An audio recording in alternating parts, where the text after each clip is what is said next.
In all, I've spent about 2 years in the Philippines across 3 different trips. When I first came here, I expected traveling somewhere so different from what I knew would push me to grow and change in some way. But to what extent, I wasn't really sure. Today I want to share with you the life lessons I feel my time in the Philippines has taught me. These are things that I feel even if I were to go back home to America and never set foot in the Philippines again, I would always carry with me. They've helped to shape my perspective on the world and pushed me to grow into who I am today. This isn't a top 10 list, these are just the ones I could think of that I feel have been the biggest lessons for me during my time in the Philippines. If you have any of your own from your travels that I didn't talk about here, I would love to hear them down in the comments. Without further ado, let's get into this.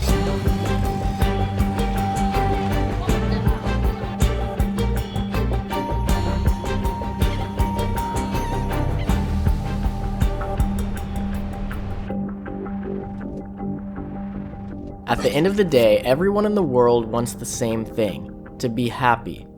This may seem obvious, but actually going out into a foreign land on the other side of the planet and finding that even though this place is so different from everything you knew for your entire life, people are still just people, is a very eye-opening experience. They may have a different background, different culture, a life I never could have even imagined when I was growing up, but they are still human, and past all the differences, we are still very much the same. We may go at it in different ways, but we are all just trying to be happy.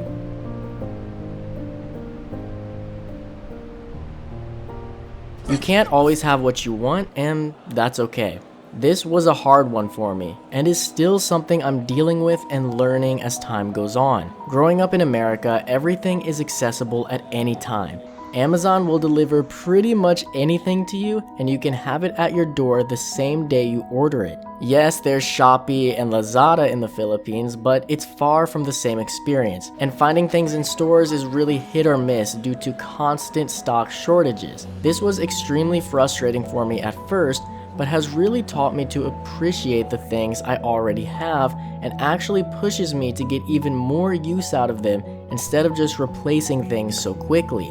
Similarly, back home, food at restaurants is always available. It took me a long time to get used to the fact that half the time the thing you want to order in the Philippines won't even be available. This taught me to try new things and that there's more to life than just having what you want when you want it. It adds a little more adventure and unknown to things. This is really tasty. The world isn't some big scary place. I was taught my whole life growing up that going to a third world country is one of the most dangerous things you can do. The Philippines showed me how unbelievably untrue that is. I mean, I remember the first time I came here, even though everyone online said it was safe, there was still a lot of worry in the back of my mind that leaving America and going to a developing country could be a mistake. On top of that, literally everyone I knew back home would constantly warn me of how unsafe going somewhere like this is, even though they had never been here or to any developing country and really had no idea what it's actually like. However, when I went to Australia, I noticed people's tunes changed completely. Suddenly, people were just excited for me and maybe even a bit envious. No one tried to tell me how bad an idea it is to go there. Some even told me how they were much less worried for me this time compared to when I went to the Philippines. To this day, this annoys me a bit. The belief that just because a place is still developing means it isn't safe just has no basis in anything. There will always be dangerous areas anywhere you go, but it doesn't mean the whole country needs to be avoided. I still honestly feel safer in the Philippines than I would walking around the downtown area of the city I grew up near. You really don't need that much to be happy. Back home, I would always have said I grew up poor, or at least not well off, but now I can see how untrue that is. We may not have been able to have absolutely everything we wanted, but we had a lot. The sad thing is, I was always feeling like I needed more. Like being able to get that thing I can't afford is going to make me happy. I came to the Philippines without much money and put almost all of that into food, bills, and investing back into the channel. That left me not being able to buy a lot of the things I wanted. Back home, this would have really brought me down. But here, somehow, I'm able to see that it really doesn't matter. Those things aren't what's really important, and they aren't going to make me happy. This is a lesson I learned just by being surrounded by happy people who also don't have all the things they want.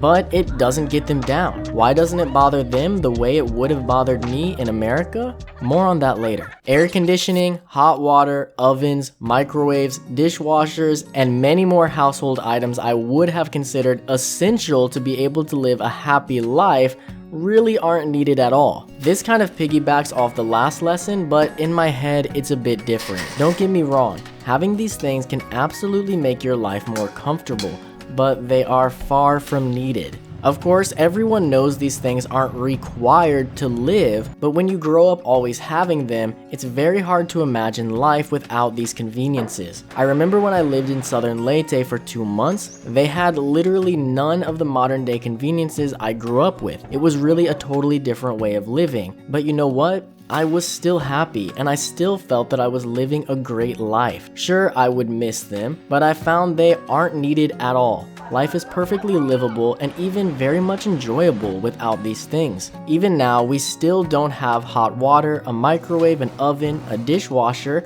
a clothes washer or dryer, or even a real TV. And to be honest, I only kind of miss them. Insecurities can be lessened by being open about them. If you spend much time here at all, you'll hear Filipinos calling themselves and others fat or telling each other they're getting fat or too skinny. They also openly talk about and make fun of each other's height and other physical traits. Right off the bat, this is not something that happens back home. If I went up to a friend and told them they're getting fat and they look bad nowadays, we probably wouldn't be friends for much longer. And yeah, this did take me a while to get used to, but now that I am, I see why this can actually be a good thing.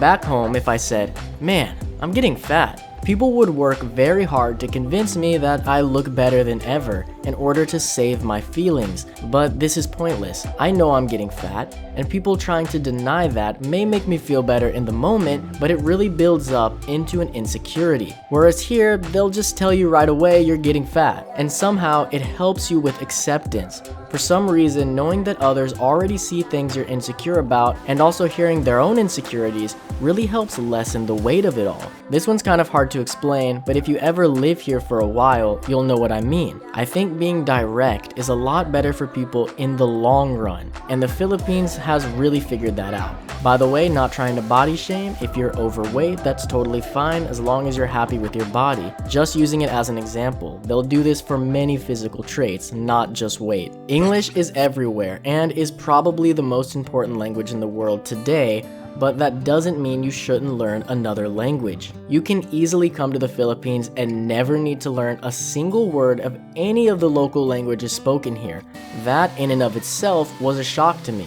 But the life lesson is that this is the worst way to do things. I've put a lot of time into studying Bisaya, but if everyone here speaks English, why would I do that? It's all about culture. Believe it or not, culture and language are unequivocally tied. They're almost inseparable.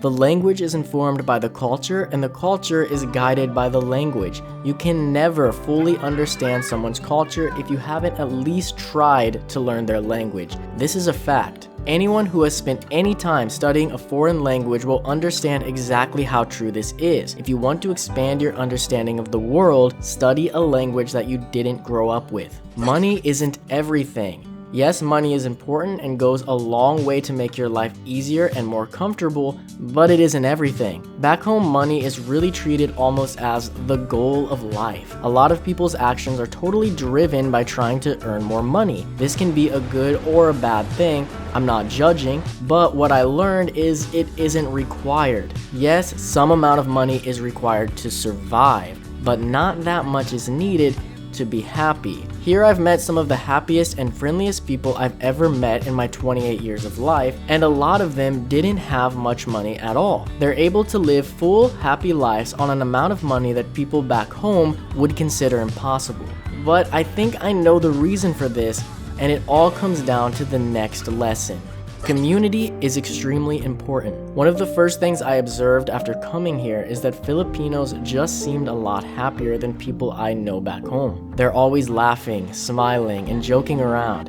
Even in times of great stress, you'll always find them laughing and joking about it. It took me a while to figure out why, but I think one of the biggest factors is their strong sense of community. Having friends or family close, people who you care about and who care about you, goes a lot further to make you feel happy and fulfilled than most anything else can. I see it here literally every day. Back in the United States, it seems like more and more people want to have smaller and smaller circles and really don't belong to a community of some sort in the deep way people here do. Of course, this is hard now with COVID and everything, but moving forward, I would like to build a stronger community around me. I think it's one of the healthiest things you can do. The world is big. Because of COVID, I've already spent around a year and a half on the island of Cebu. In that time, we've visited so many amazing areas, but there's still even more to see if we keep looking. That's just on one island. There are over 7,000 islands in the Philippines, but the Philippines is just one country out of almost 200. We all know the world is big.